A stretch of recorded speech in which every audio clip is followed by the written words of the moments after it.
प्राणस्येदं वशे सर्वं त्रिदिवे यत् प्रतिष्ठितं मातेव पुत्रान् रक्षस्व श्रीश्च प्रज्ञांश्च विदेहिन इति। ॐ शान्तिः शान्ति शान्तिः।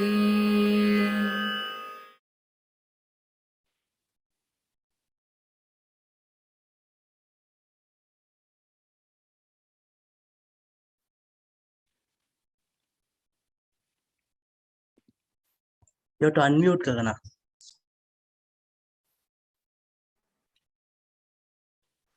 Good evening. My name is Gagana, and on behalf of Yogavijnana Foundation, I extend a hearty welcome to all those present here for Pranam Brahma Talk series. We are delighted to have Dr. Ananda Balayogi Bhavanani as our honorable guest speaker this evening and look forward to enlightening session on the topic, enhancing our experience of prana through pranayama. But first, we would like to give a brief introduction about our center, the foundation, and the guest speaker of the day. Yoga Vijnana, the Center of Yoga, Therapy, and Research, was started in December 2012 by Sri Vinay Sitaya, an ex-IT professional who left 12 plus years of corporate career with intention of bringing science and philosophy together and sharing the science of yoga to the common man in simplest way. At Yoga Vijnana, we believe in experiential journey towards one's spiritual growth, and so far over 2,000 practitioners from across the world have benefited from our various programs. Apart from regular classes that are conducted center,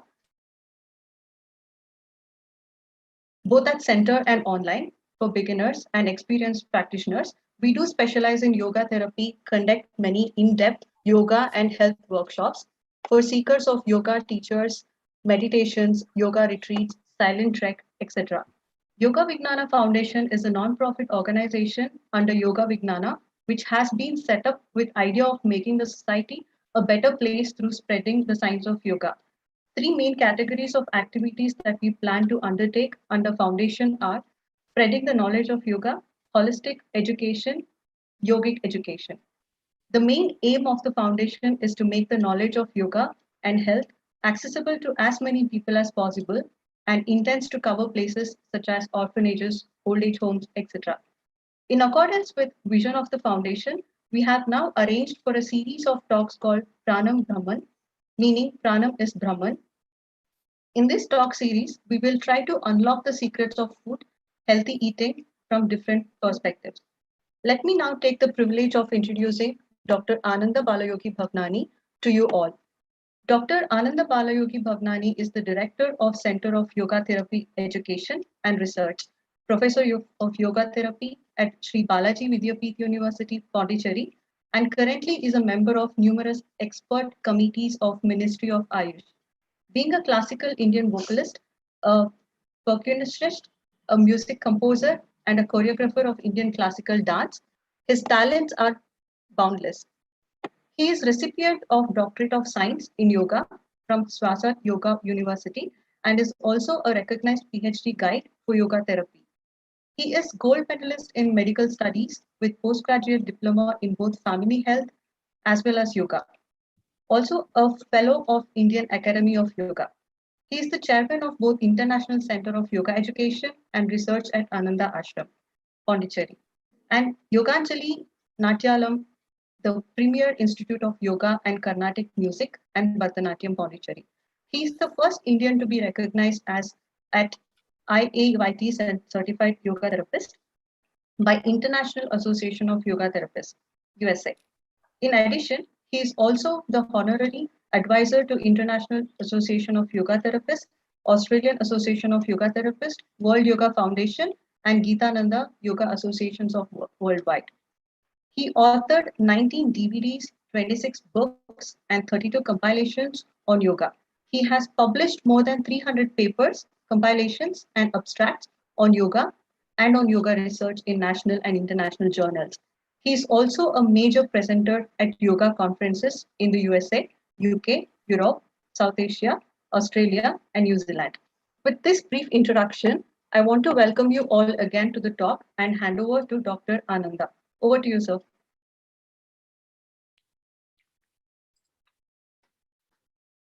Namaste, Vanakkam, Swagatam, Bonjour, Buongiorno, Buonasera, Buonanotte, Kuyamore, Boreda, Kiora, Salamat Pagi, Ayubovan, Ayushman Baba.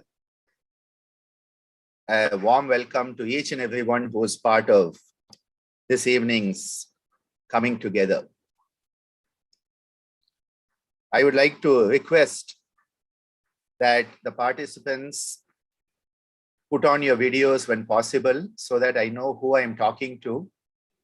If there are any reasons for not putting it on, such as being in uncomfortable situations, it's different.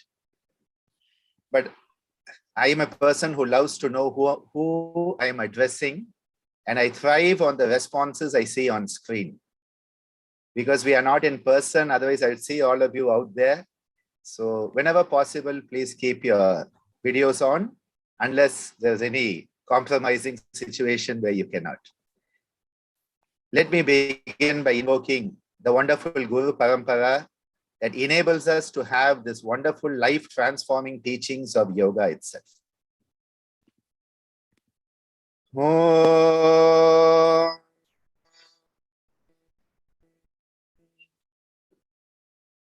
Yogena chittasya padena vacham malam sharirasya cha vaidyakena yopakarotam pravaram muninam padanjalim pranjaliranatosmi om tatparam paryaya vidmahe jnanalingeshwaraya dhimahi Tanno Guru Prachodayate Om Om Yoga Maharshi Dr. Swami Geetananda Giri Guru Maharaj Ki Jai Om Puduvai Kalaimamani Puduvai Shakti Yogacharya Ammaji Meenakshi Devi Bhavanani Guru Mata Ki Jai Om Shri Guru Bhyo Namaha Hari Om. A warm welcome to each and everyone who is part of this Sangha today, coming together for a higher purpose. And the higher purpose is searching what Prana is all about. Pranam Brahma, no doubt about it. That Prana which is the cosmic self itself. And that Prana which is the life force, the catalyst, that which holds everything together. It is the cosmic glue that holds everything together, including us as a human being. And as long as prana is circulating in us as an individual, we are a living, thriving, flourishing human being. And the moment the prana leaves us, we become just the body. We all know that when someone is alive, we give them all the degrees, doctor, Yogacharya, director, professor, Maha Puba, Shri Shri, Gurudev, Guruji, all of this is there. The moment the prana leaves, the first question is, when will the body be brought home? When are they taking the body for cremation? Suddenly, the person is lost and just the body remains. That is the power of prana. That which enables the anatomical, structural existence to become functional and physiological. And the homeostatic balance comes into us because of prana. That prana which is the Mahaprana of the universe itself. That universal Mahaprana Some people call it Mukhya Prana also.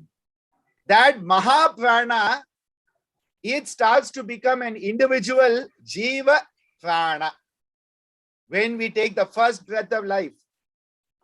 So when we come out of our mother's birth passage and the baby goes, ah! And it takes the first breath of life as the lungs are emptied of the fluid and the air comes into the lungs. And that prana comes with the breath into that individual, and suddenly that newborn baby is now an individual. An individual who cannot be divided further. Indivisible is equal to indivisible. Individual, indivisible. Till that moment, the baby was part of the mother's prana.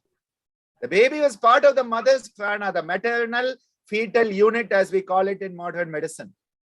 But then with that first breath of life, that individual has become its own being. And that Mahaprana comes into the Jiva, and the Jiva Prana enables us to live as a human being. That Prana Shakti, we can consider Prana as our mother energy also. Because Prana is what gives us life. Who gives us life? Our mother. Matru Devo Baba, says our culture. The Matru Devo Baba. The mother, the maternal principle, is the first of the divinity. Then comes Pitru Devo Baba, Acharya Devo Baba, Atithi Devo Baba comes later. Indian culture has always put the maternal principle at the beginning. The first and foremost divine principle is Matru Devo Baba. Because that prana is our maternal energy. You know, in our body, we have energy. We all have energy, okay? Some have a bit more, some have a bit less. Some days it's a bit more dynamic, some days it's a bit more tamasic, some days it's a bit rajasic, and some days it's sattvic.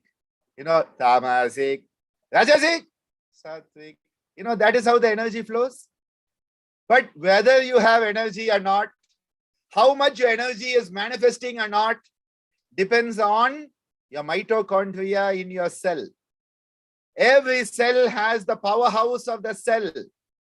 The powerhouse of the cell that creates the ATP to ADP and liberates energy for all your metabolic activities. The mitochondria. And you know what? I did all my medical training. They taught me all the boring stuff. Nobody taught me the interesting stuff. After becoming a doctor, I learned all the interesting stuff of medicine. I'm like, if you guys had taught me this in medical school, I would have been so happy. So I go out and share it with everybody. And you know what that most important teaching is? All your mitochondria is inherited from your mother, not your father. And this is why the maternal energy is Shakti. Om Shakti, Om Shakti, Om Shakti, Om. That energy of Shakti, Adipara Shakti, Adipara Shakti, that is the maternal energy. Right down into our mitochondria, which comes from the maternal genes, not the paternal genes. So whether you have energy or not, either thank your mother or blame her. All the energy is on that side. That is why I say prana is our divine mother. It is that universal energy that enables us to thrive. And that prana enables us to have a life. The first part of having a life is to stay alive. Staying alive is your survival. Abhinivesha klesha in yoga. Staying alive is the first part of it. But staying alive, survival is only one part. It is fine when you are a snake. It is fine when you are an alligator. It is fine when you are a dolphin, a toad. It is fine when you are a beautiful peacock or a crow. But when you become a human being, you want to do something more than just survive. You want to have a life. And you want your life to be meaningful. And that is where the prana that is flowing We want to enhance the experience of prana. The prana is there. Even the lizard has prana. The lizard on your wall, yes, even if you don't like cockroaches, they also have prana. Even the cockroaches, even the mosquitoes have prana. But I hope that your prana will be at a much higher level than the mosquito prana. I hope that the prana in us will be of a higher quality. Because that is what makes us human. Human beings should have manush. Manushya has to have man. Manushya means they have manas. Without manas, you are not a manushya. You become an animal, a pashu. A pashu is fine. But if you want to be a manushya, a manav, then at that point, you need to develop your mind, manas. And you have to work into the buddhi. Buddhiman manushyeshu. You have to become like the Bhagavad Gita says. Buddhiman manushyeshu. You have to become that manushya who is endowed with buddhi. So your prana shakti has to move from a very, very basic level into a much higher dynamic level and then move into a sattvika level of prana. This is why the yogis devised so many pranayama techniques. Pranayama techniques were not developed to get more oxygen. Please throw that idea out of your head if you have it in your head in the first place.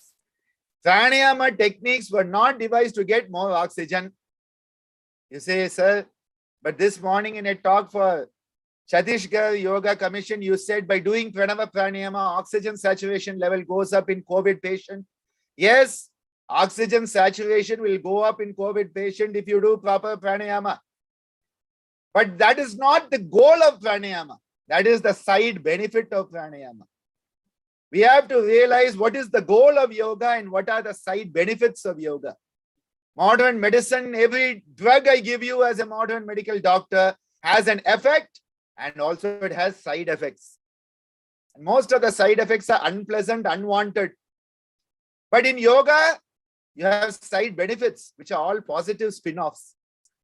You are not doing yoga for diabetes. You are not doing yoga for hypertension. You must do yoga for the sake of yoga and nothing else. You are doing yoga for the sake of yoga. Everything else is a positive side benefit. It is the spin-off of the yoga. Similarly, pranayama is to enhance our understanding of prana. Now, often you will find people talk about pranasya ayamaha pranayama. This is a common statement. The ayama of prana is pranayama. So people say, what is this ayama? They say it is expansion, it is elongation, extension. These are the type of translations we find. Ayama is the expansion, elongation, stretching of prana. Now, this is where I say that our translations have been very wrong. You know, when you do translations, you don't need linguistic experts.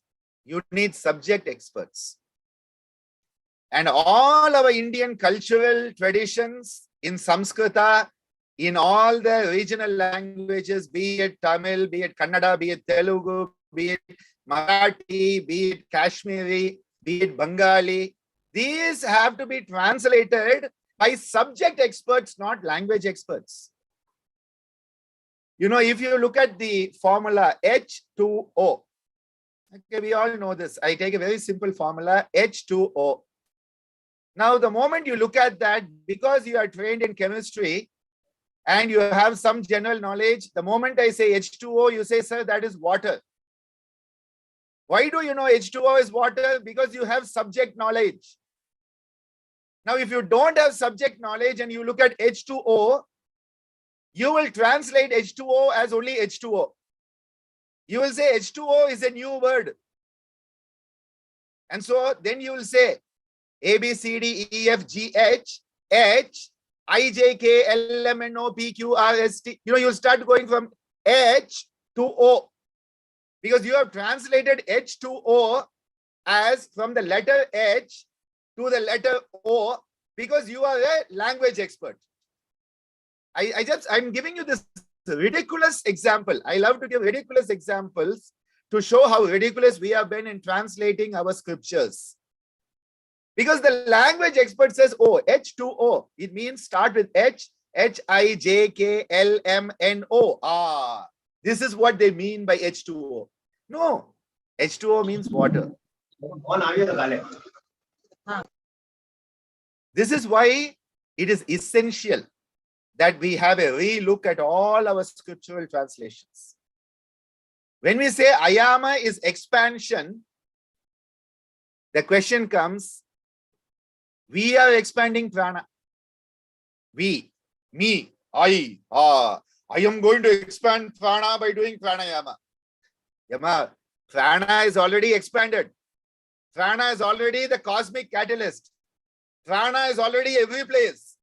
And me, this big, fat, bloated ego, I am going to expand prana. Imagine what an ego trip this is.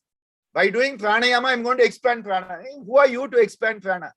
Prana is already infinite. Prana is the energy of the cosmos. It's already infinite. Then you say, sir, then what is ayama? We are expanding our awareness of prana. We are not expanding prana. We are expanding our awareness. We are developing a greater awareness of what this prana is by performing the pranayama. And this is why I like to say, we need to relook how we perceive it. Even this word expanding. Okay, you do dirgha pranayama. So you breathe in and you breathe out. Yes, you are expanding. You're holding Antara Kumbhaka for 16 count, 32 count, 64 count. You're expanding. Okay. Then when you breathe out, what is happening? Where is the expansion? If it is only expansion, when you breathe out, what is happening? You are giving away all the prana. Where is the expansion then? When you do rapid breathing like Bastrika, where is the expansion then? See, this is why the word is not expansion, elongation. It is enhancement. We have to use a new word for ayama. It is the enhancement of the experience of prana through the process of pranayama. And this is what I wanted to share in this talk, that we need to understand that through the process of pranayama, pranasya ayama pranayama, we are expanding, enhancing our experiential awareness of prana itself. This is a very important part, and that is why the yogis have given so many practices. In our tradition, about 120 practices are there of pranayama. Why? To enhance our experience of prana. So many ways to experience it. And the four basic processes, you can breathe in, you can hold the breath, you can breathe out, and you can hold out the breath. These are the four basic processes of the breath. All of them can be utilized in different pranayama techniques. But it is not for lung exercise. It is not a breathing exercise. We often again translate pranayama as breathing exercise. It is not breathing exercise at all. Because in breathing exercise, you are only looking at lung function. You are looking at elasticity of the lung. You are looking at tidal volume. You are looking at volume capacities. But in pranayama, you are looking at something even more. What is that even more? You want to understand what prana is, because prana is Brahman. This is so well given in our scriptures, that if you want to understand prana, prana is subtle. Prana is not just subtle, very subtle. You cannot see it. See, even in your home, you will have electricity. Do you see electricity? We don't see electricity. But we can understand the effect of presence and absence of electricity. Electricity is there, this light is on, you can see me. Electricity is not there, the light is off, you cannot see me. Then I say, oh, current has gone. There is an electricity cut. Because I am perceiving, it is called Anumana. In our yogic scriptures, it is said that you can have the information through three ways. Pratyaksha, Anumana, Agama, Pramanani. Pramana, which is understanding the cognitive process through Pratyaksha, direct perception.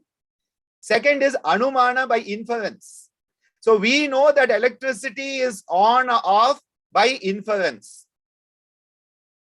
And then, of course, you have Agama.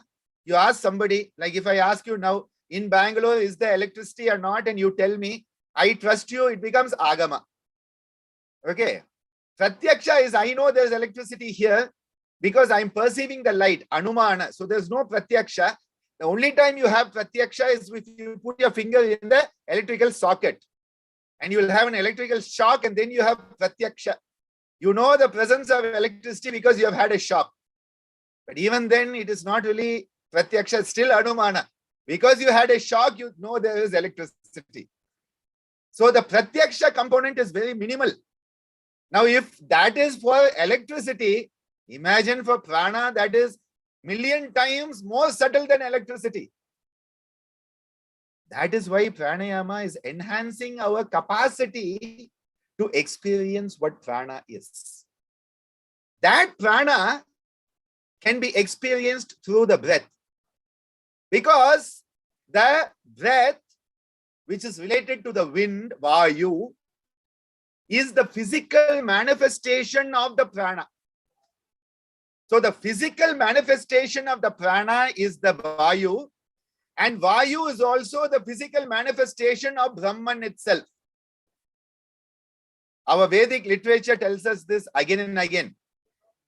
Om Shanno Mitra Shanvarunah Shanno Bhavatvaryama Shanna Indro Brihaspatihi Shanno Vishnu Rukramaha Namo Brahmane Namaste Vayu Tvameva Pratyaksham Brahmasi Tvameva Pratyaksham Brahma Vadishyami Hridam Vadishyami Satyam Vadishyami Tanma Mavatu Tat Bhaktaram Avatu Avatu Mam Avatu Bhaktaram. Om Shanti Shanti Shanti.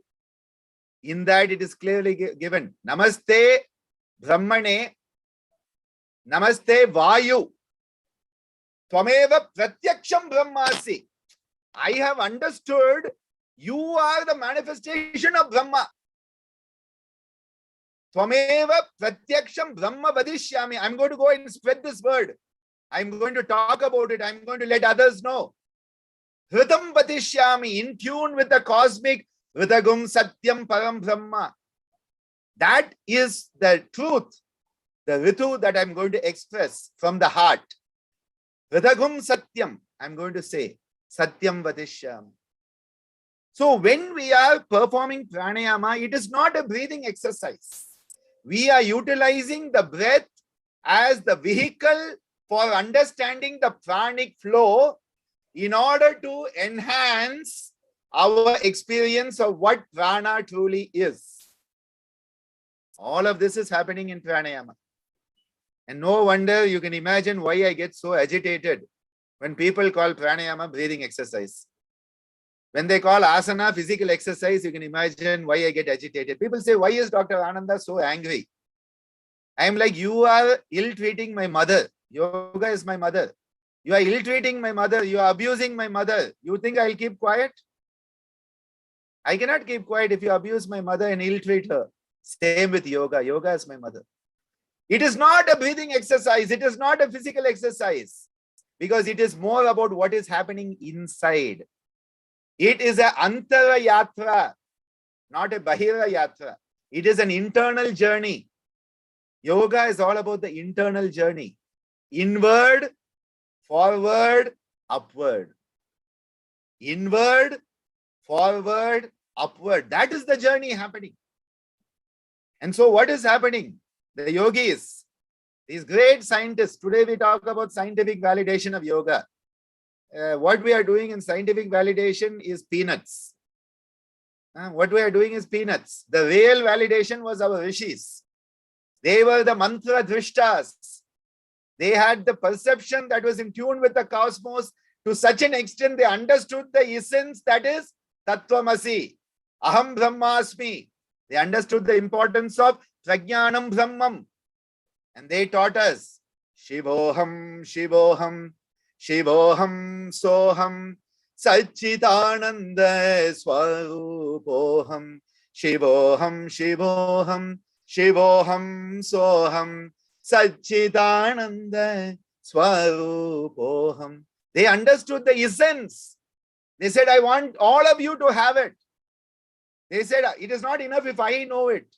Everybody should know it. How can I give it to people? Here is the path of yoga. Here are the techniques. The techniques, the yoga angas were given to us, codified by Maharishi Patanjali. Again, so many people, Patanjali is the father of yoga. This is as bad as saying Gandhi is the father of India. Seriously, we really get things confused. Gandhiji was one of the great sons of Mother India.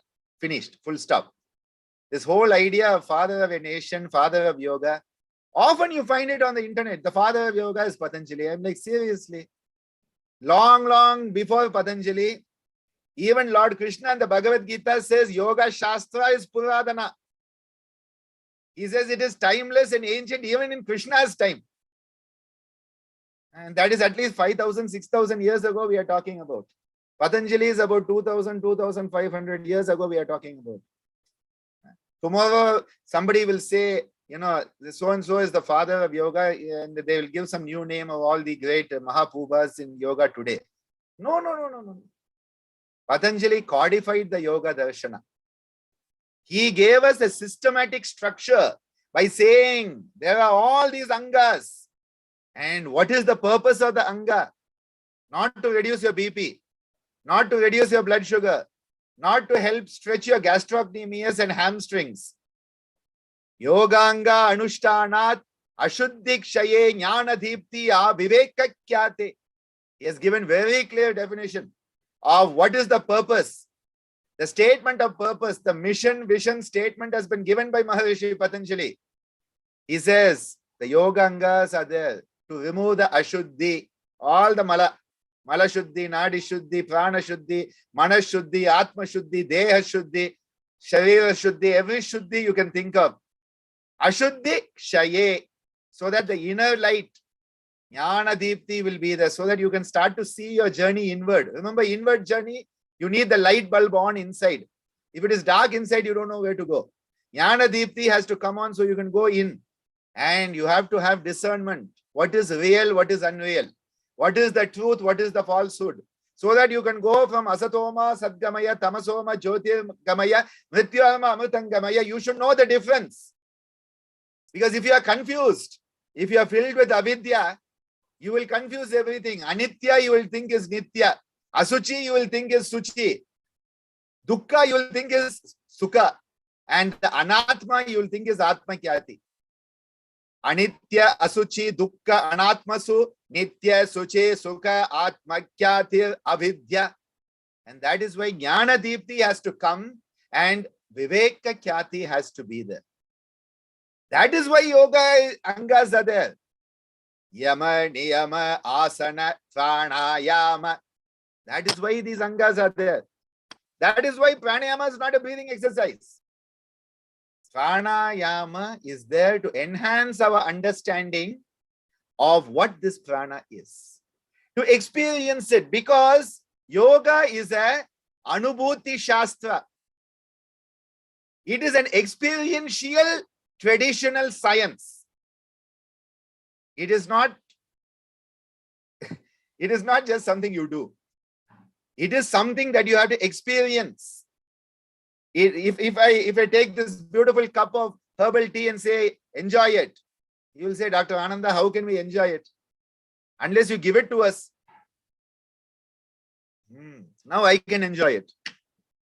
When I drink it, I can enjoy it because I've experienced what that herbal tea is like. Then I can share with you and you trust me, agama. that, okay, yes, Dr. Ananda said the herbal tea is tasting very good in Ananda Ashram. So when we come there, we'll ask for herbal tea. Anubhuti Shastra. Yoga is an experiential science that you have to experience. That is why no one can do it for you. No one can do yoga for you. You have to do yoga for yourself. And through the process of doing, you have to become yoga. Yoga has to become you. Yoga has to become your life. Every breath should be yoga. Then it becomes an Anubhuti Shastra. Anubhava has to be there. And that is why it is a first-hand experience. The experience of prana is a first-hand experience, not a second-hand experience. No amount of telling by Maharishi Patanjali, no amount of telling by Veda Vyasa, no amount of telling by Swatmarama, no amount of telling by Tom, Dick and Harry. No. None of it will work until we experience it by performing pranayama sadhana. And this pranayama is not just a sadhana. Pranayama parayana, says the Bhagavad Gita. Pranayama parayana, by offering the prana into the apana and the apana into the prana. Imagine what type of scriptures we have. And we have left all of that, and someone calls it breathing exercise, and we also will say, pranayama breathing exercise. And we'll teach some fast breathing, slow breathing, and we say, now you know pranayama. People will immediately start Nadi Shuddhi, Anulom Vilom. Because today, as you know, pranayama means Kapalbhati, Anulom Vilom. Brahmari, finished. That's all. Seriously. What a joke we have become. What a joke we have become. See, I'm happy people are at least doing that. But the moment you talk to somebody, I do pranayama, immediately you know the next thing will be Kapalbhati, Anulom Vilom, Brahmari. This is the formula that you will find. Seriously. People are not breathing, first of all. My beloved father, Swami Geetananda Giri, my guru, you can see them behind me, my father and mother, Ammaji and Swamaji. Swamaji used to say, if you are not breathing more than 60% of your lung capacity, you will not be able to experience prana. Most people are breathing 10% of their capacity. Now just think about it. If you go to your job and they give you 10% of your salary at the end of the month, will you be happy? If you are a teacher and your students come 10% of attendance to your classes, will you be happy? But we are so blissfully ignorant and happy, breathing 10% of our capacity. That is why COVID has exposed the human being as someone who is not breathing properly. COVID has exposed us that we are shallow breathers. We are not deep breathers. It has shown that we are only breathing enough to survive. We are not breathing enough to have a life. And this is why it is so important that we are maximizing the capacity to breathe first. In our tradition, when we work on pranayama, we work on using each and every part of the lung properly. The lower part of the lung, the middle part of the lung, the upper part of the lung, the front, the side, the back of the lung. So that a three-dimensional experience of prana is felt through the vibhaga. Then you start, once you have that foundation, then you can do Nadi Shuddhi, Anulom, Vilom, Kapalbhati, Bhastrika, whatever you want after that. But if you are not breathing and you are doing this, there's no prana moving. If no prana is moving, which Nadi is going to get cleaned? I say for most people, pranayama is a finger-nose exercise. Most people, pranayama is a finger-nose exercise today because they're not breathing. First class, the person sits down, we are all going to do Anulom Vilom, Nadi Shuddhi. Baba, they are not breathing first. First person has to breathe. If you are not breathing, what are you moving? Pehla to breathe karna chahiye isse. You have to understand what is the process of breathing. When you start to breathe more than 60% of your capacity, now you have fulfilled your survival need. Abraham Maslow, he says your first hierarchy of needs are there. Food, shelter, safety. When all of that is fulfilled, then the self-actualization will occur. You have to first fulfill the need of your body cells. You have to fulfill the need of your body, tissues, the organs. And then once that is fulfilled, you will have the capacity now to start working on the higher consciousness. If the basic needs are not fulfilled by your breathing, how are you going to experience prana? You need surplus money in your bank to start to do something new. If you only have enough in your bank to survive, you will not be able to do anything new. You are just getting your salary, spending, getting your salary, spending. Nothing new is happening. You have to have surplus funds to do something new for expansion of prana, for enhancement of pranic experience. You need to be breathing at least 60% of your capacity. Then something can start to move. Then something can start to be experienced. And that is why we start to realize that step by step, this has to be built. It doesn't happen just like that. Step by step, pade pade, step by step, step by step. Yoga pade pade, my father would say. It has to go step by step. And step by step, you build your building. Foundation should be strong. And before pranayama, don't forget, yama niyama should be part of your life. There has to be sthirata and sukhata of asana. Tasmin sati. When that sthirata and sukhata is there in you, then you can start to work on prana. But people say, I want to do pranayama because I heard it's good for lung function. Baba, you cannot sit even. How you are going to do pranayama? Nah, I heard it is easy. Okay, pranayama is not possible. I'll do straight meditation. I'm like, you cannot sit 5 minutes without fiddling around. You cannot breathe properly. And you think you are going to do meditation. God help you. Finding a black cat in a dark room where there's no cat in the first place. That is how bad that situation is today. Direct meditation. Easy hai. And this is usually all the top people in all organizations. They'll come, Dr. Ananda, teach me 5 minutes meditation. I'm very busy. I'm like, Baba, first of all, can you sit still? If you cannot sit still, how your mind will get still? If you cannot breathe, how will your mind get still? Because chale vate chale chittam, it is said. How the breath moves, similarly the mind will move. Nischale nischalam baba. It is so important. If you cannot control the breath, the mind will not be controlled. And this is why the practice of pranayama is a prerequisite for the antara aspects. All the antara aspects, starting with dharana. All the antaranga aspects based on pranayama. Dharana sucha yogyata manasaha, says Maharishi Patanjali. Through pranayama, your mind attains fitness for dharana, not even dhyana. People want to directly go to dhyana. Why directly? Let's go to samadhi straight. We have abused the word meditation. It has become an abusive word. Because people think sitting quietly with your eyes closed is meditation. Sitting quietly with your eyes closed is sitting quietly with your eyes closed. That's all, full stop. It is good for you. Better than going and doing all the nonsense you are doing, so it is good for you. But immediately it becomes meditation. Dhyana is such a deep state. For dhyana to occur, dharana has to be there. For dharana to occur, pranayama sadhana is the foundation. For pranayama sadhana, the asana sadhana is a foundation. For asana sadhana, first of all, you should be living yama niyama. But we all want shortcut to heaven at any cost. Do the first things first is what my father used to say. If you do the first things first, the last things will do themselves. But we don't want to do the first things, we want the last things. In the pranayama sadhana, every time we are breathing in and breathing out, we are connecting to the universe. Because this Mahaprana of the universe, that Mahaprana of the universe, when we breathe in, when we perform the Puraka. So Puraka is not just breathing in, it is when the prana is flowing on the inhalation. See, again we translate, we say Puraka is inhalation. No.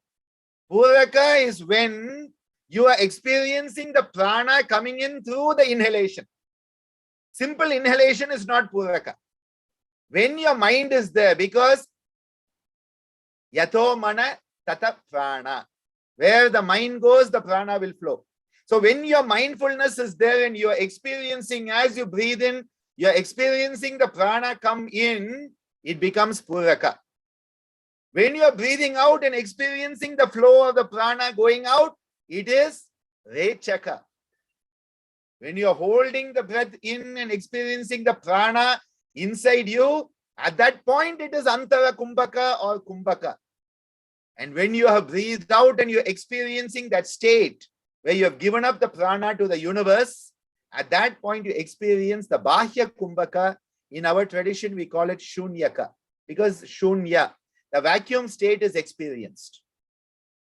Puraka, kumbhaka, rechaka, shunyaka is how we normally term it. When you are doing puraka, what is happening? The universal prana is coming into you. The universal prana is becoming you. What a beautiful concept. The universe is becoming the individual. When you perform antara kumbhaka, you are experiencing the universe in you. Imagine that beautiful experience of kumbhaka. That is why kumbhaka is given great importance in our tradition. They always gave emphasis on kumbhaka, because that is the time where the divine universal prana is in you. You are like a pot holding that amazing prana, kumbha. That is why the Hatha Pradipika calls it kumbha, ashta kumbhaka. They don't call it pranayama. We say they are pranayama.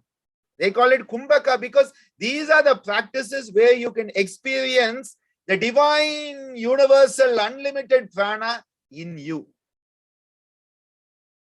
Now you have experienced the prana of the universe becoming the individual. You have experienced the universe in you. And now you breathe out. And now your individual prana is being exchanged with the universe. What a beautiful experience. You are exchanging your energy with the universe.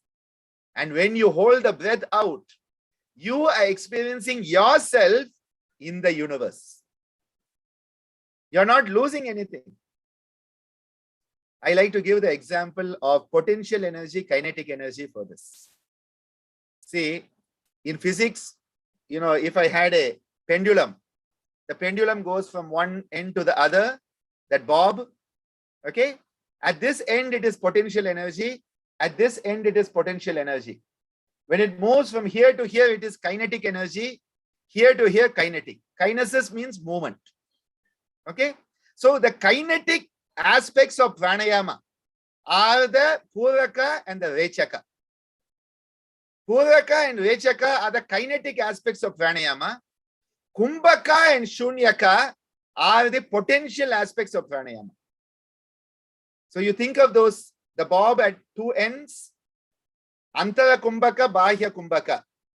So from here, puraka, antara kumbhaka, rechaka, bahya kumbhaka. Puraka, antara kumbhaka, rechaka, bahya kumbhaka. I hope you're getting this flow. The potential energy of the universe is coming into the individual in puraka. In the individual in antara kumbhaka, the energy in the individual is the energy of the universe. The energy of the universe stored in a potential form in the individual is kumbhaka. Individual energy becoming universal is rechaka.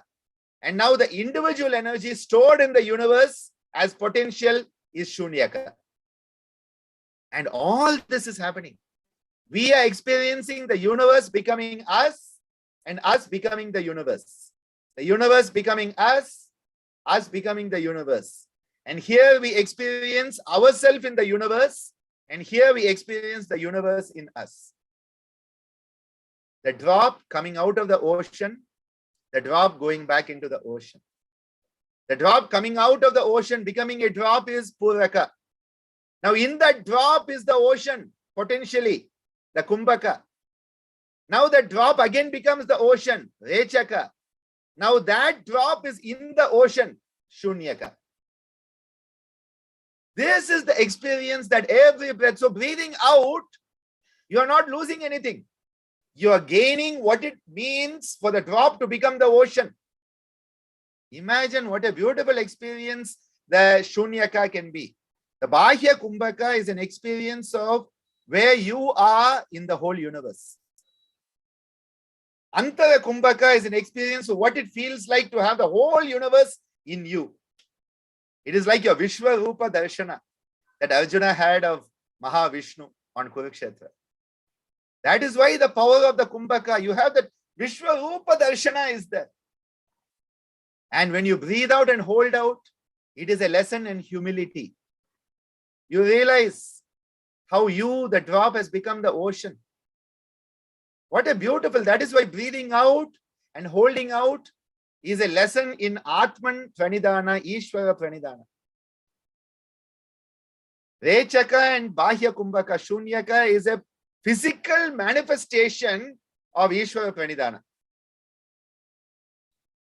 All of these concepts are found.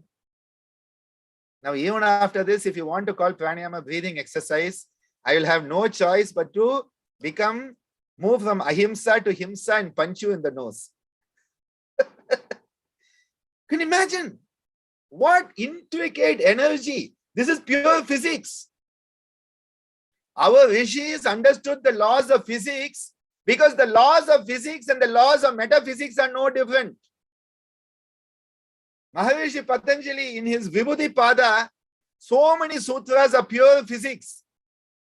Physics, metaphysics, astrophysics, quantum physics, they are all in the Vibhuti Pada. He talks about how the light, which is coming from, the light is hitting the object and you are seeing the object. If you can prevent the light from meeting the eye, you become invisible. Pure physics. Pure physics he talks about. So many examples. When we are doing the pranayama sadhana, it is not just to breathe in and breathe out. And that is why in the pranayama sadhana, we go through aramba avastha, the beginning stages. One of my friends used to say, this is aramba is very jolly. Hey, I'm feeling very good. I'm doing Kapalbhati, Anulom Vilom and Nadi Shuddhi and Brahmari, and wow, it's so good, so good, so good. Aramba avastha, it's like Ramba is dancing for you. That's what one of my friends used to say. Aramba avastha is very good. Then comes the Gata avastha. Gata avastha becomes a bit tough. Because what happens is that you are being beaten by like a gatam. And you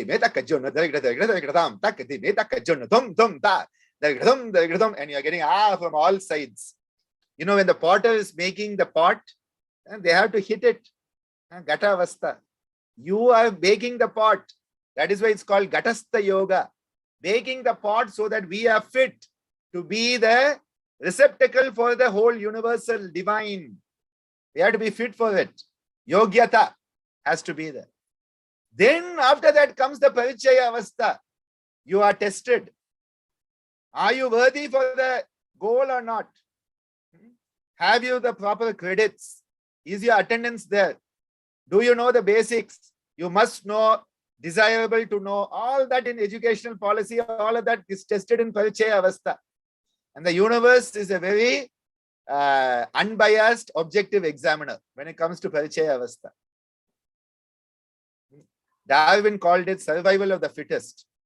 Something like that, Parichaya Avastha is there. And then you come into Nishpati Avastha, where that final realization and you understand what prana is. Prana becomes a reality for you. Till that time, prana may not have been a reality. You are trying to experience prana. You are making the effort. You are doing your sadhana. But in Nishpati Avastha, you understand what prana is.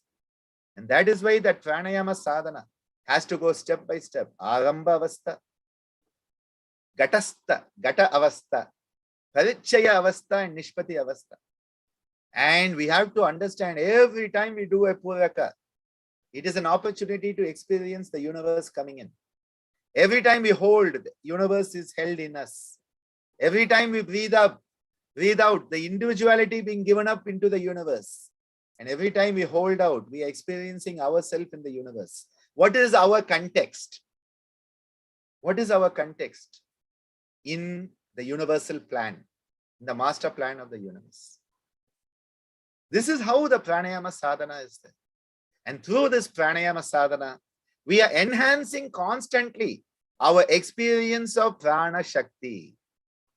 And as we grow in Prana Shakti, it will flow through us because we become worthy. We become worthy and it flows through us. And as the prana flows through us, we move from being just a human doing to becoming a human being. We move from the subhuman nature to the human.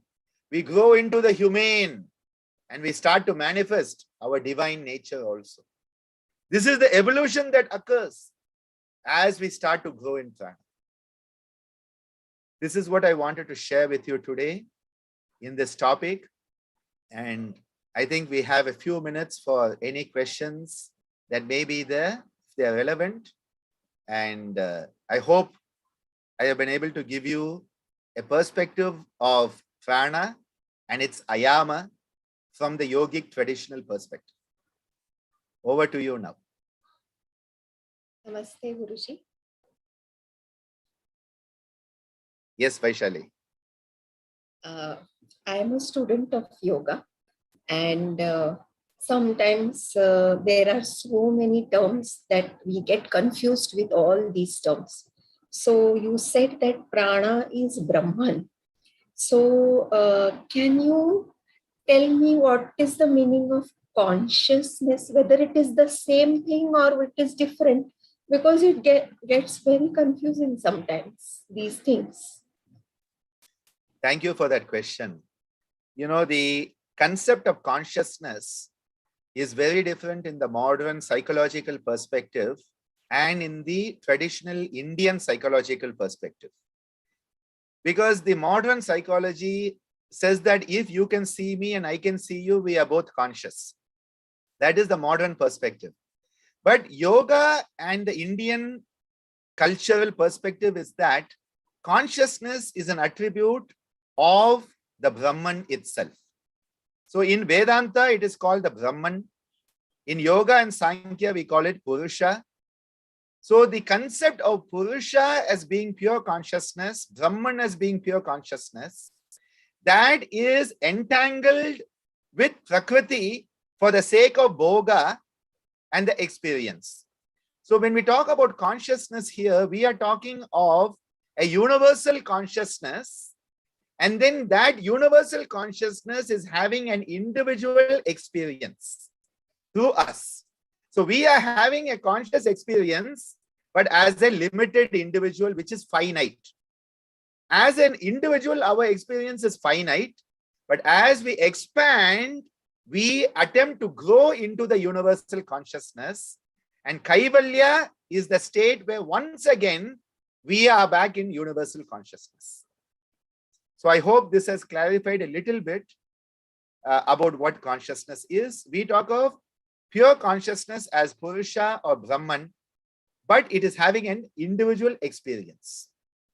Is it different from prana? Prana, these are all synonyms. These are all synonyms. We say, see, Brahman, in many of our Indian scriptures, prana and Brahman are equated. So prana is also consciousness, but it is a consciousness that is creating an opportunity for life. Now, when you say prana, you're talking about life. So here the prana is when it can create life, sustain life, it becomes prana. Now again, consciousness is also life. So it is very difficult to say this is different and that is different. Ultimately, for me personally, prana, Brahman, consciousness, life, they all become one and the same at the highest level. At the lower level, there may be some subtle differences, but at the highest level, they are one and the same. Thank you.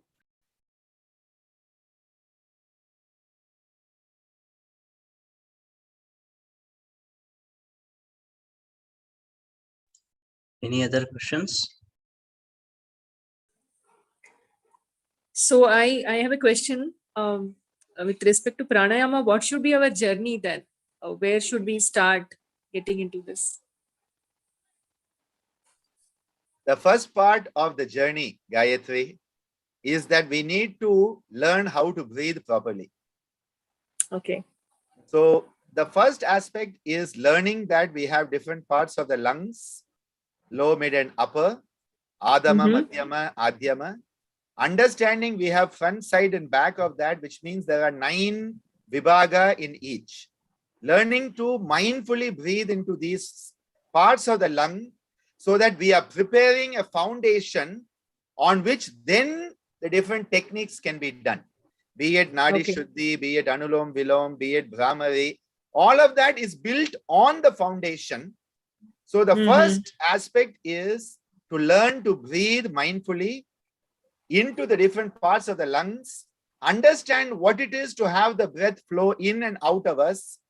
Because when that mind and the breath are yoked together, that mana and prana, they start to work together, then it starts to become pranayama.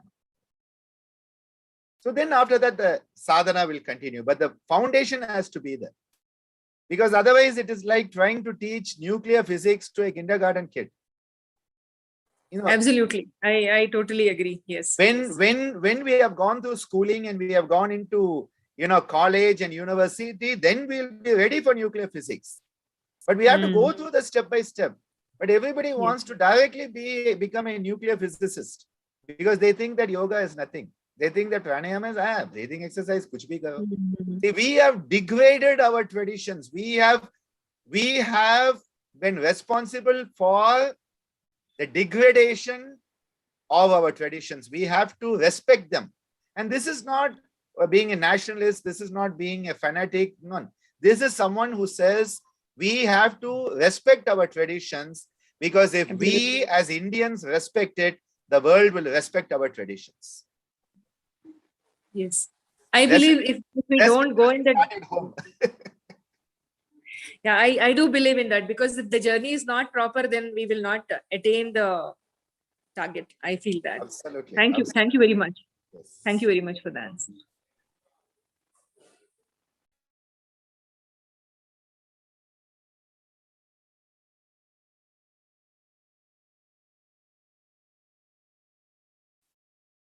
All right. Any other questions? And I just wanted to add that Dr. Ananda is doing phenomenal job in sharing a lot of these aspects related to not just pranayama in general, about all the aspects of yoga. And he just openly sharing it so beautifully. If you just follow him on his YouTube channel or his Facebook page, right, you can just find almost every week he is coming up with new content and new concepts he's trying to explain more clearly. So, and I really request all of you to make the best benefit of it, at least particularly during COVID times, right, where everybody was sitting at home and pretty much doing nothing. And there was so much of content that Dr. Ananda was sharing with everyone. Okay, and it was so that everybody could understand these concepts more clearly. There's thousands of videos there. Okay, you can just probably, I request everybody to go spend some time on all these videos at your leisure time, just to understand all these concepts in more detail. Because whatever today is probably given is a very high level overview as a beginner for all of us to get into the practice of pranayama itself. But there are a lot of deeper concepts that he has already shared with in his videos. So please go and spend some time on all these concepts. Try to understand these concepts. No, I think the motto for me is always caring is sharing. And we need to care and we need to share. That is the way humanity can grow. And during the last 2 years, during the COVID pandemic, I think the opportunity to share online with so many people has been a godsend for me. And this is why we had 108 days of Vishwa Yoga Prarthana, 108 days of non-stop sharing. And then that became my scintillating Saturdays, where every Saturday I've been sharing, and now it's 87 weeks with today. 87 weeks of non-stop sharing. I hope it will at least go to 108 weeks. And building on topics, because there's so much of confusion. And we need to move from that state of confusion to fusion. So confusion is not bad, because confusion means at least we have got moving. But we have to move from confusion to fusion. One of my mentors, Dr. John Mumford, Swami Ananda Kapila, used to say, confusion precedes fusion. And I think it is a good motto that we have to move from one to the other. We don't stay in confusion. I think the problem is if we stay in confusion, then we have to blame ourselves. But confusion to fusion is such an important growth. And, the work that Vinay is doing and, you're doing through the Yogavijnana and others, I think this is very important, that the message of yoga in its traditional context is taken to people. Because yoga out of context is not yoga. People ask me, how do you define misappropriation? I say, yoga out of context is misappropriation. As long as yoga is in context, it is cultural respect, cultural appreciation. So yoga in its cultural context, in the context of Sanatana Dharma, it is very important, because otherwise we'll have the body but not the soul. And with the body, you can only do Jada yoga. And nowadays, unfortunately, that is what people think it as yoga now. Jada yoga has become yoga. Has become yoga. All right. So, yeah. Any other questions? Yeah, Vinay, can I ask? Yeah, please go ahead, please. Yeah, Yes. so we understand it's an experience journey. So all these years we've been living, not understanding if I'm doing the foundation or basics right. What is that I would have missed, or what is the difference itself, knowing this and doing it right and not being aware of it at all? You see, it is basically like learning music. There are many people who sing without learning the basics of music. Some of them sing well, some of them don't sing well, and some of them are bathroom singers. So I think if you learn the basics of music, you have the structure, the framework, and then through the structure, you can then start to grow into the freedom of creativity. So I think what is missed is that we will be benefiting, no doubt. The greatness of yoga is that even people who are doing it wrong still benefit. That is the greatness of yoga, but then it's also the weakness of yoga, because then we don't know if we are doing it right or wrong. So I think you're not going to harm yourself unless you really do something stupid.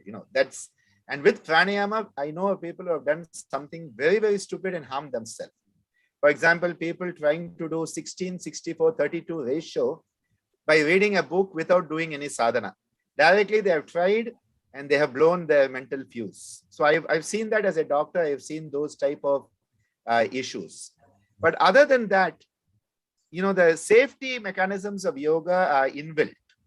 So I think even if you have not done the foundation, you would have got some benefit. But if now you go back and look at the foundation, I think what you will end up with is a much bigger perspective. It is like, me trying to get to Bangalore without a map. I will get to Bangalore one day, someday. But if I have a map, I'll get there more efficiently. And if I have somebody who knows Bangalore, they will make sure I get right where I need to be with the minimal time spent and minimal energy lost. So, I may have been to Bangalore without a map before, but now if I can find someone who has a map and knows how to go there, I can start to make my journey more efficient. I can start to become more productive, and all around my life quality will be enhanced. So there's nothing lost. By going back to the basics, we can again have a new experience, and it may take us into a new level. Lord Krishna tells us in the Bhagavad Gita, the yogi who didn't make it last time, I will put them in a family where they'll be given an opportunity to go through the process. So our sadhana will never be lost. Oh my God, for 6 years I've been doing without knowing how to do. No problem. That sadhana will be also there. Now when you start to do it with awareness, mindfulness and consciousness, suddenly presto, the benefits will start to be much better. So nothing is ever lost. Nothing is ever lost. It will always be part of us. And now when we make it mindful, it will become greater. Thank you. Thank you so much for that perspective. There's one more question on the YouTube channel. So they're asking, in the regular yoga classes, people ask to direct prana to the injured or some areas which is not functioning properly. So does it really work, directing the prana into those? Definitely yes. Definitely yes. Because yato mana tata prana. Where you put your mind, there the prana will flow. Now it is very important when you are doing this to focus on the prana flowing into that damaged part. So there's a part of your body you want to be healed. You are mindfully breathing and letting your mind focus the prana, the warm, golden, healing prana into that body part. But it is important to focus on the prana. Now, what most people do is they are focusing on the pain. They are focusing on the defect. They are saying, my knee is paining, paining, paining, paining, paining, paining. So their japa has become pain, pain, pain. Now you empower that japa of pain, pain, pain with prana, you have more pain. So it is very important that when you are focusing the prana, focus on healing. Focus on healing prana, not the pain. So it is sort of a pratipaksha bhavanam. You have to use the contrary attitude here. If a body part is having a defect, don't keep on saying, oh, the defect, defect, defect. The defect will become stronger. You say, I want to send the prana. I am trying to visualize the prana that I breathe moving into that body part. And as it moves into that, enhancing the healing in that part, the swast, the arogya, the prana, then it becomes what we call kushala kriya. Kushala kriya is where the kushalam, which is basically healing, is being facilitated into a body part by the mindful focus of prana. But be very careful, you don't strengthen the negativity of pain and suffering. My leg is paining, my leg is paining, it will never stop paining. May my leg heal, may my leg heal, may my leg heal, may my body heal, may my heart heal, may my mind heal, may our society heal, may our humanity heal. Then you are focusing on healing. And when you focus on healing, healing will manifest. So what do you choose to focus on? That will be empowered.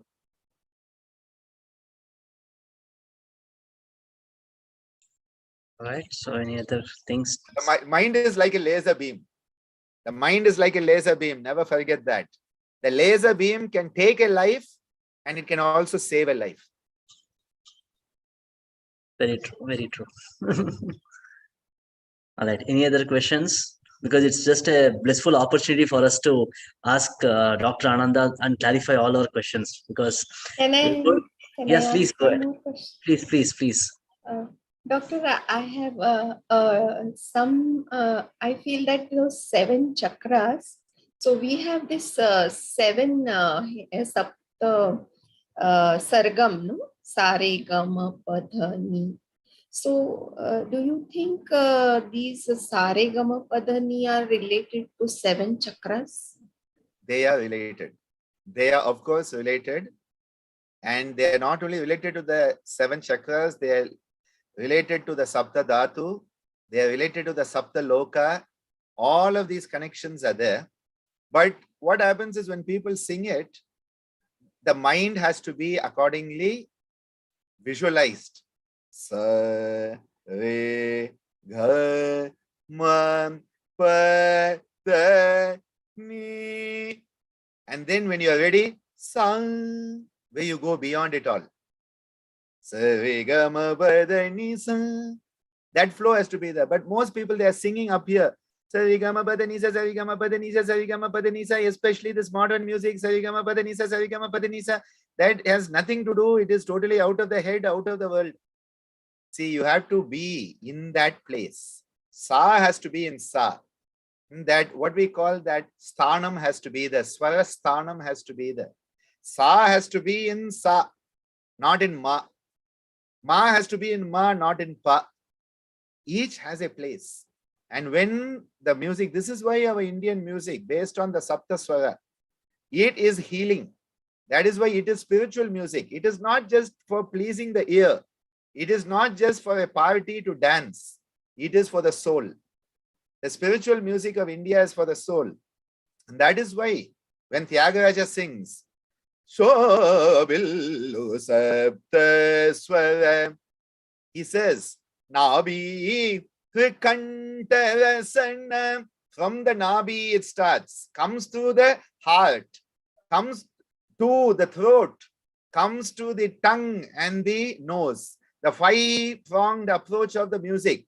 Nabi Kantasananasa sovillu sagaptagasvasun Daulam Bajambave Manasa sovillu Sapta Swara. All of it is part of our basic physical, emotional, mental, social, spiritual, and nowadays financial makeup also. It's all there. So nice, so nice. Thank you so much. Right, one last question. Yeah, please, last question. Yeah. You told one thing wonderfully, that we all are breathing to survive, but we are not breathing to live life. I wanted to see, I'm so new to yoga. I wanted to know the difference between this. And also, I think, I don't know, this might be a very stupid question. The practicing pranayama leads to the breathing, to live life. Okay. But we are breathing every second, and we are breathing every second, but we are going to practice pranayama for once a day, 1 hour a day, or twice, 2 hours a day, like that. But so can we practicing pranayama, it may lead to breathing to live life? Okay. First of all, I would just like to say that there is nothing called a stupid question. There may be there are stupid answers, but no stupid questions. Okay. Because every question is a desire to know, and the desire to know can never be stupid. Okay. So this is just one first part that I wanted to say. Now, when we are normally breathing, our brain stem, which is in the back of the brain, it is regulating our breathing. So we are breathing in, breathing out unconsciously, involuntarily. And most people will not think of the breathing the whole day unless they have a breathing disorder. So it is something that is happening automatically. And that is why normal breathing is survival, because survival is your brain stem. Your brain stem is in charge of breathing, circulation, and your food digestion. All the basic survival is in your brain stem. That is why if the brain stem is damaged, we call the person brain dead. So when we say brain dead, it means your brain stem has got damaged. Now, the brain stem is normally it is only concerned about you staying alive. So it will give enough breathing in and breathing out for you to survive. When you do pranayama, you are changing your pattern of breathing from brain stem, automatic, unconscious, to cortical. That is the total upper part of your brain, the prefrontal cortex. You are choosing how deep you will breathe, how long you will breathe, what type of count you will breathe, desha, kala, sankhya, all this is being brought into it. And you choose whether you want to breathe right nostril, left nostril, both nostril, whether you want to make sound or not. All the choices from your cortex. So you are moving from survival mode, which is back here, to living mode, which is here. The living mode is the power of choice. I am choosing how I will breathe so that I can choose how I will live. So instead of being driven by survival instinct, which is old animal part of us, we are moving into the human, humane, and divine aspect where life has purpose. And we start to fulfill dharmartha kama mokshanam chaturvidha purushartham through this. Now, the second part of your question, the whole day we are breathing, but we are doing pranayama only once or twice a day. Well, you learn cycling. When you learn cycling, it doesn't mean you have to learn 24 hours cycling. You learn cycling a little bit, a few hours, but then that learned cycling becomes part of your whole nature, that whenever you need to cycle, you can cycle without having to worry about it. Same thing when you do the pranayama, you have created a learned response like cycling. And when you learn like that, it becomes part of your 24-hour breathing also. So it is not that the rest of the day you will breathe differently. The pranayama sadhana you do will influence the way you breathe the rest of the 24 hours also. So it will change the whole pattern of breathing, the focus of breathing, the methodology of breathing, because suddenly you have become mindful. The mind has put a spotlight onto something which was in the dark.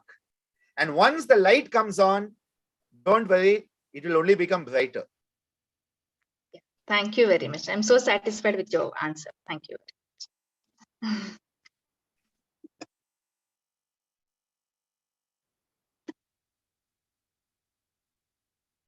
Okay.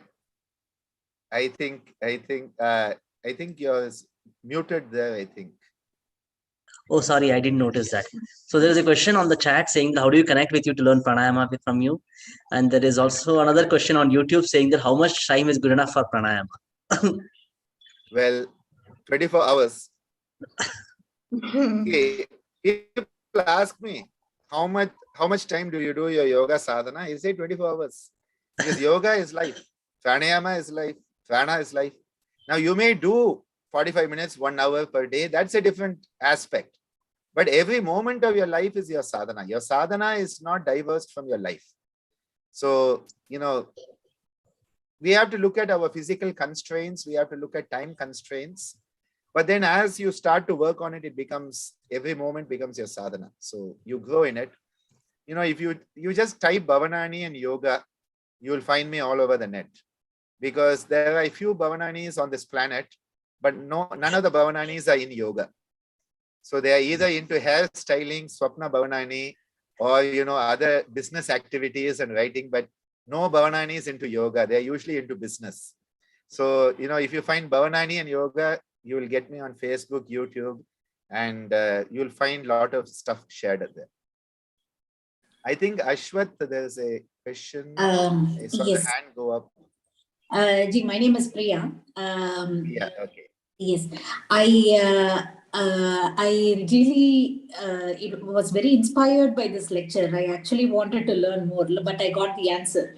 You mentioned where to look for resources, but I do have one question, Ji, if you don't mind. I attended a workshop on pranic healing by Master Cho Koksui.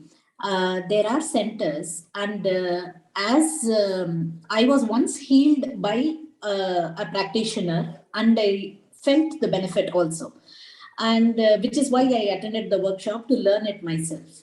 But they talk about the healer actually directing the prana to the patient's body or to the part.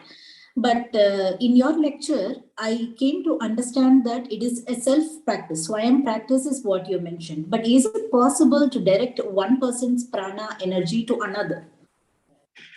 Absolutely. See, the human mind is capable of anything. The human mind has infinite possibilities. Now the thing is, you doing it for yourself is much easier than you doing it for somebody else. Because when you do it for somebody else, not only are you trying to heal them, you are becoming part of their karma shaya. So that karma is going to be part of you. And most people don't realize it, that they want to heal somebody, and in the process of healing, they are taking on the karma, most of the time not knowing what they are getting into. And people then suffer what we call wounded healer syndrome. So it is true, you can direct the prana to help other people. There's no doubt about it. But what I must say here is very few people in pranic healing are actually legitimate. There are a lot of quacks. There's a lot of bogus, because it is something that you cannot evaluate. And hence, anybody can say, I'm a pranic healer until they get into trouble. It is like anybody can see that they are a yoga therapist and teacher these days until somebody dies.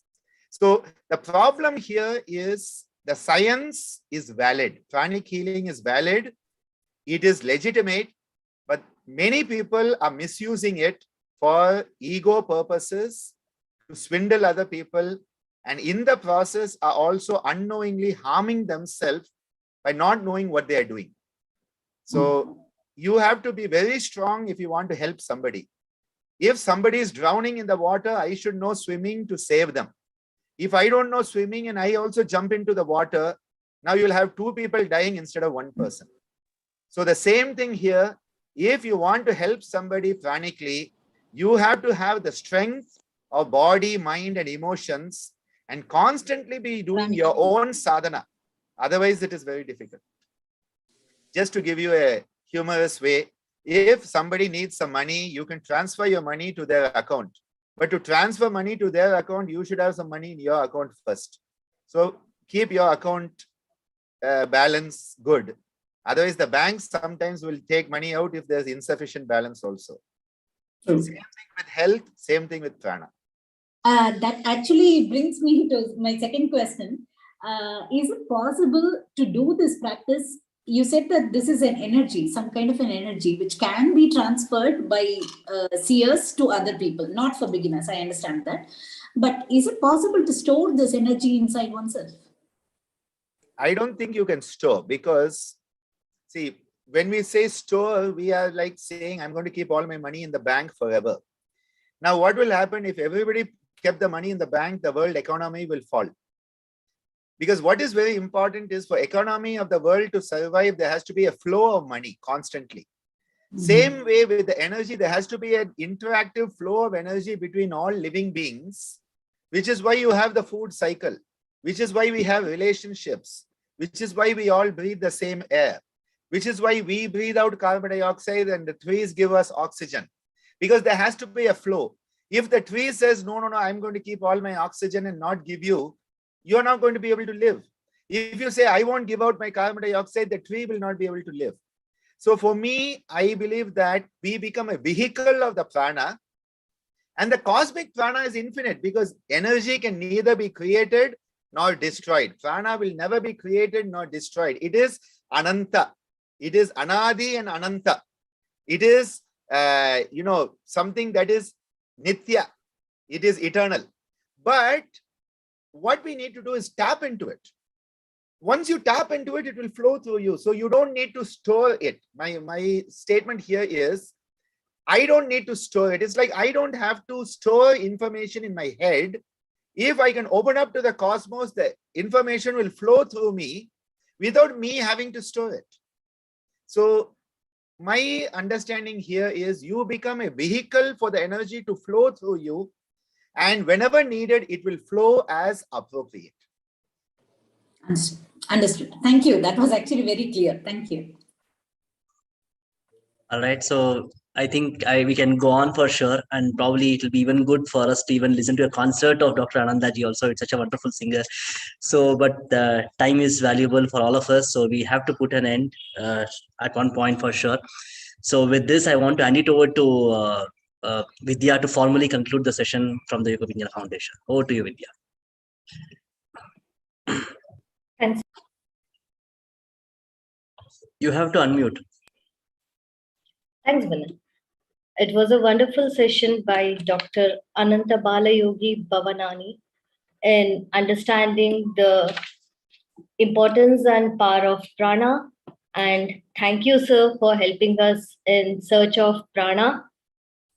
You helped us today a lot in understanding prana and pranayama. Thank you that we understood that pranayama is much more than a breathing exercise, the myth that we all have today, and it is enhancing our experience of our prana. It was a beautiful thought that was given to us for pranayama. Thank you, sir. And we had a wonderful audience today, and thanks to our audience as well. We had a good questions and it helped us understand more on prana. Thanks to Yogavijnana Foundation, a non-profitable organization, for organizing this event today in helping us more on prana. Please donate to us generously for this organization so that we can organize this event, similar events like this in future. Also, a gentle reminder for the tomorrow's event that we have on Ashtanga Yoga concepts of asana and pranayama from neuroscience perspective by Mohan Raghavan. We hope to see you all tomorrow again at the same time. Thank you all. Thank you so much, Vidya. And nice to see, I believe, your son behind you, is it? Yeah, it's my son. Nice to see the young ones always. I love to see the young ones. I would just like to correct one statement you made. Because I believe in abundance. Not for profit or non-profit is fine. Non-profitable is not good. Okay, so the statement should be not for profit or non-profit, because non-profitable means that profit will never be there. See, profit is there in the sense of abundance. So I don't know how that word came, what was meant. Non-profitable, no, you should always be profitable, but you are not doing it for the sake of profit. That is the meaning here. So I just wanted to share that, because my blessing is of abundance, that all of you should be blessed with abundance at the physical, mental, emotional, spiritual, social, financial, and every aspect of your life. May that abundance be blessing you always. Tadastu. Thank you so much, sir. Thank you, sir. Thanks a lot. Thank you for correction. Thank you so much. See you all. See you all tomorrow. Thank you. Thank you very much. Thank you. Thank you very much. Good night. Thank you. Thank you all. Thank you.